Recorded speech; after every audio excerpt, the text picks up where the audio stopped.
Dock 9 was loud, engines roared, people shouted, cargo bots rumbled over metal floors. No one stopped for anything, and no one stopped for beggars. Vero sat near a wall, his knees pulled to his chest.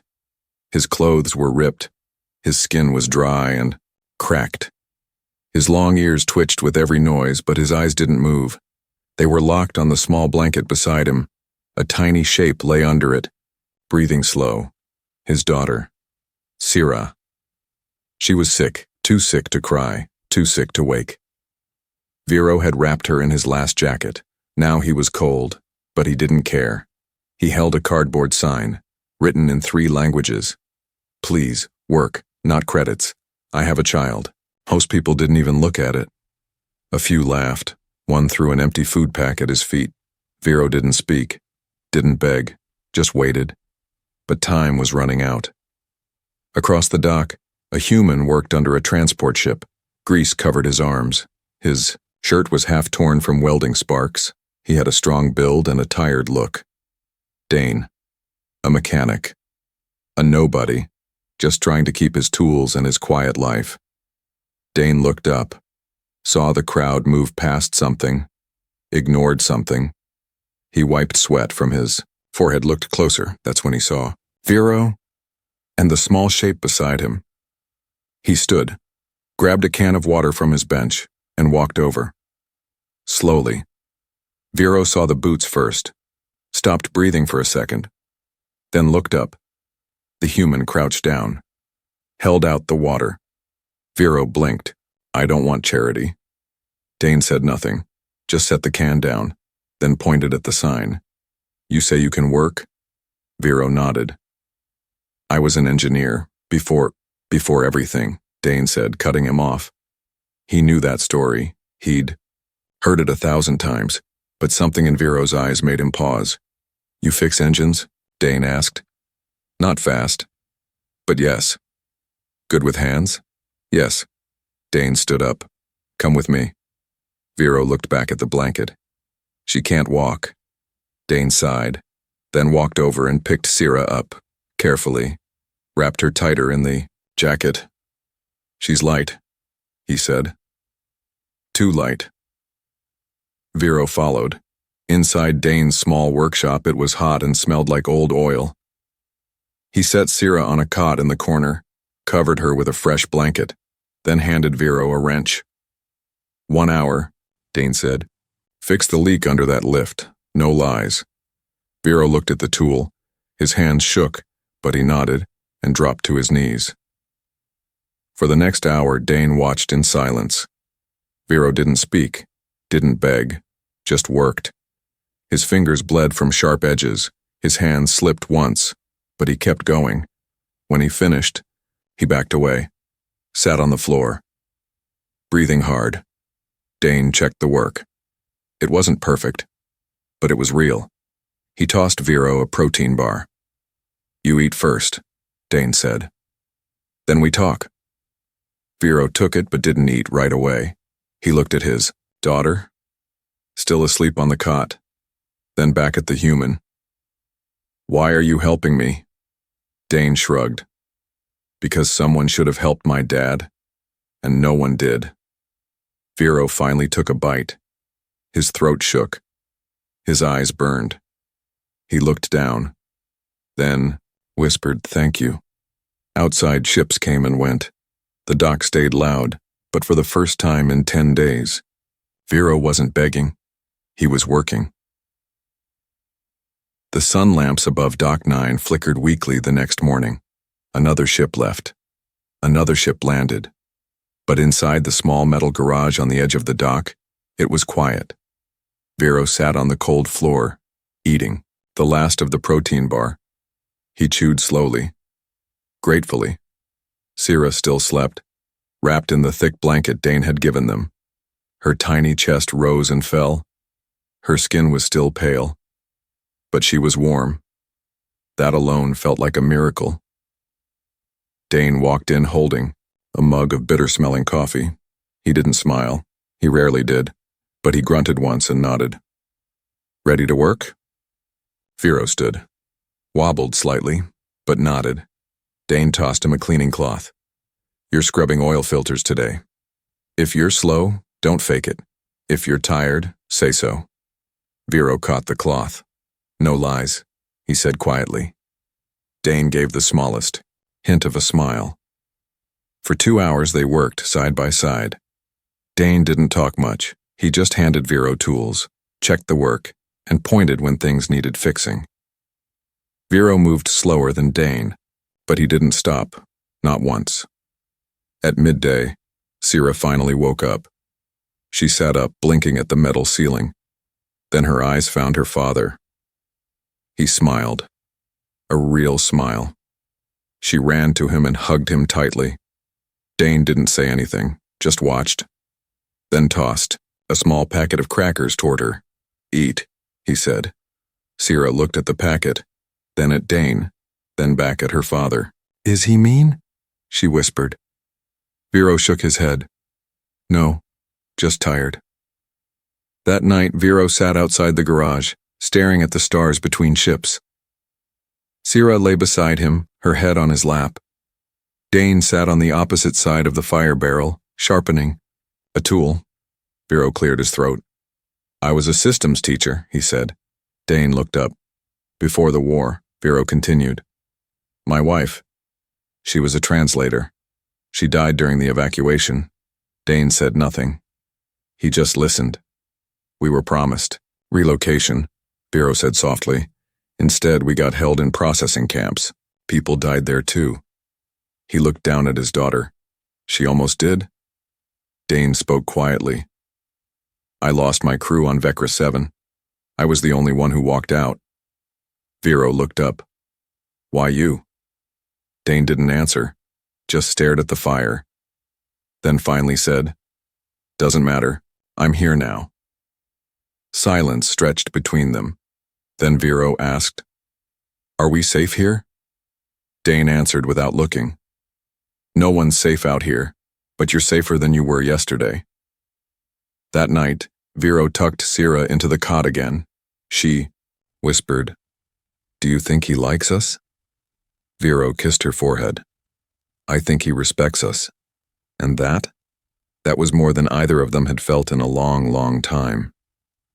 The days began to feel different, still hard, still full of work, but different. Vero cleaned engine parts with steady hands. Dane checked coolant lines and rewired shorted panels. They worked without many words, but not with silence anymore. The silence had become comfortable. Inside the garage, Sira watched everything. She sat on a small crate with her legs swinging and her eyes wide. She studied the sparks, the sounds, the tools. She didn't speak much either, but she saw everything. One morning, while Vero cleaned inside, Dane dropped a socket. It rolled under the bench. He cursed under his breath and turned to reach, but a tiny hand beat him to it. Sira held it out, grease on her fingers, eyes bright. Dane blinked, then took the tool. Thanks, Sira smiled. A small one, but real. By the end of the week, she had her own mini tool belt, an old strap Dane cut and tied around her waist. She helped carry cloths, sorted screws by size, counted tools back into the tray. Vero watched from the corner, with pride in his eyes. He didn't say anything, but Sira saw him smile more often now. Then came the merchant, slick hair, long coat, voice like melted plastic. He stepped into the shop just before closing, looked around like he owned the place. Then saw Sira wiping down a pipe. He raised an eyebrow. You let her touch equipment? Dane stood slowly. She's just cleaning. The merchant smirked. You letting aliens run your shop now? Vero stepped forward. Sir, she's not in the way. The merchant ignored him, looked only at Dane. Be careful who you feed, mechanic. Rats multiply fast. Dane's jaw tightened. Sira didn't understand every word, but she understood the tone. She moved closer to her father. Vero said nothing, but his fists clenched. Dane walked over to the merchant, face calm, voice cold. If you're here for parts, we'll help you. If you're here for poison, get out. The merchant chuckled. You'll regret choosing their kind. He turned and left, but not before spitting on the floor. Dane stared at the door long after it closed. Sierra looked up at him. Was he angry? Yeah. Because of me? Dane looked down, then knelt beside her. He was angry because you made something better than him scared. That night, Sierra didn't sleep right away. Vero sat beside her. She whispered, Is it bad that I helped?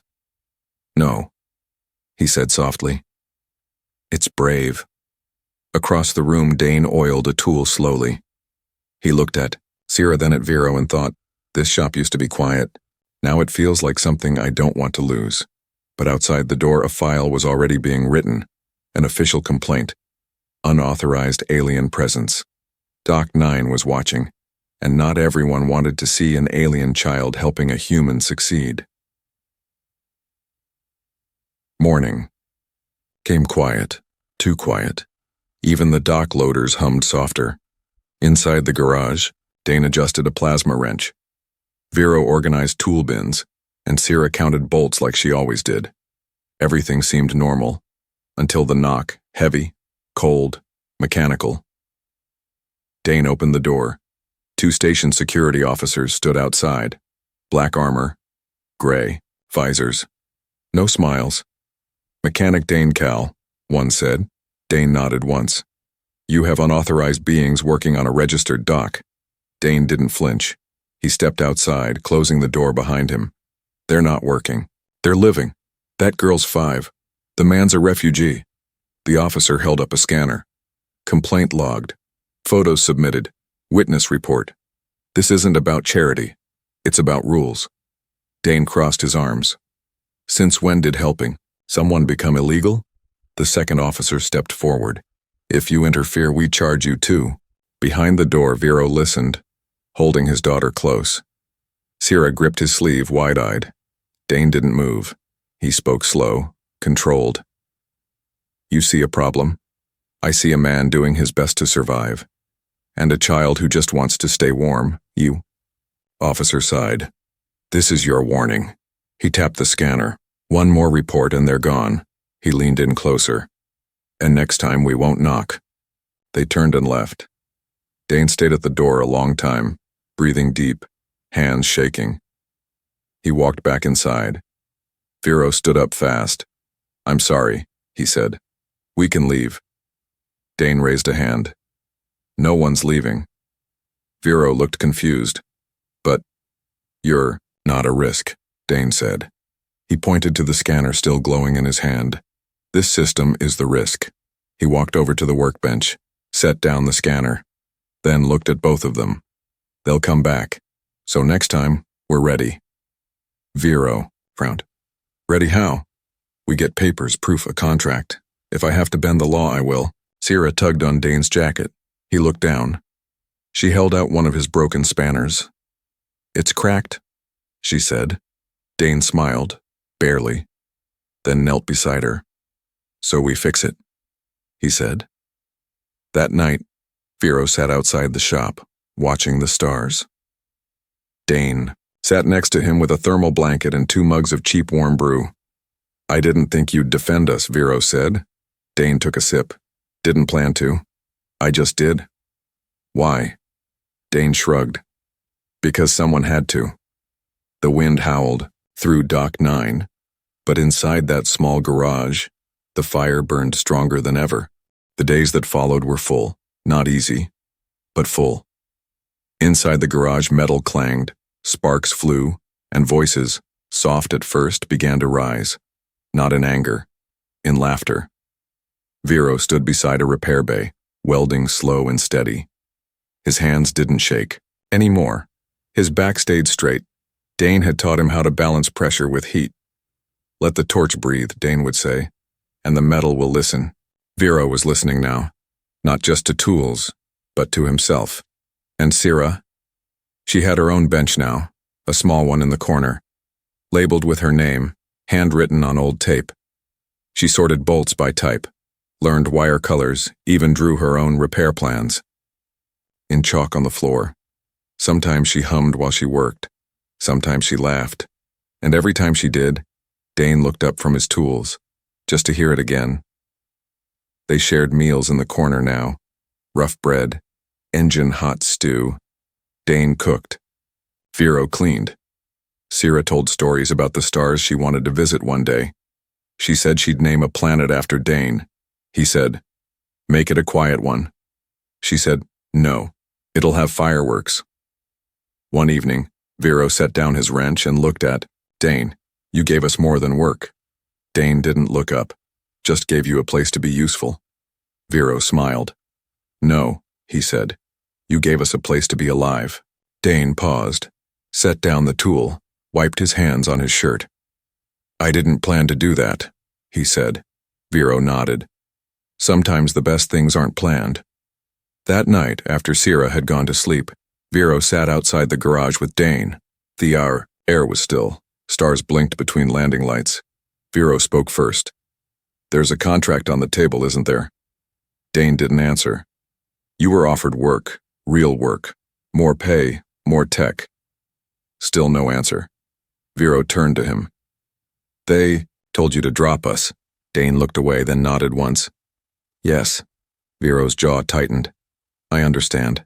Dane stood slowly, walked to the door, paused. "I told them no." Vero blinked. "You what?" Dane looked back. "I told them we don't cut people to build ships." He went inside, left Vero staring up at the stars, speechless. A few minutes later, Sierra woke and wandered to the door. "Did Papa go to sleep?" Dane pointed toward the sky. "He's out there watching stars." "Why?" "Maybe he's thinking about where you go next." Sierra nodded, then asked, "Are you coming with us?" Dane smiled. "If you'll have me." And for the first time, it wasn't about work, it was about belonging. Dane stared at the contract on the screen. Big job, big credits, a full-time parts deal, a new dock, and enough profit to triple his business. Everything he'd ever wanted, everything he thought he'd work alone for.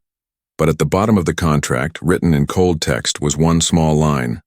"No alien labor allowed under this agreement. Violation voids contract."